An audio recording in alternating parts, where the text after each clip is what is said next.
Welcome to how to use an OBD2 code scanner. You just bought your own OBD2 code scanner. Great move. You're no longer relying on a shop to tell you the truth about a car. It's incredibly easy to use.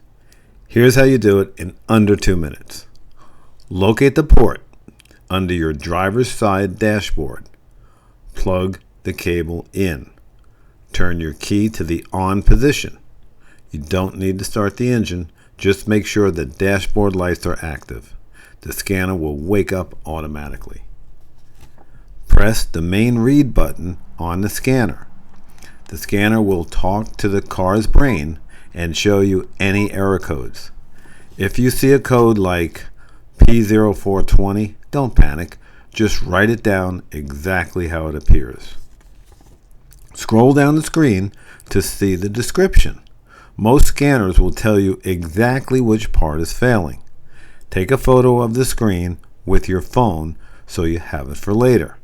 You can now take those notes and look them up using our app or online to see how much that repair will cost. That's it. You've just performed your first professional diagnostic.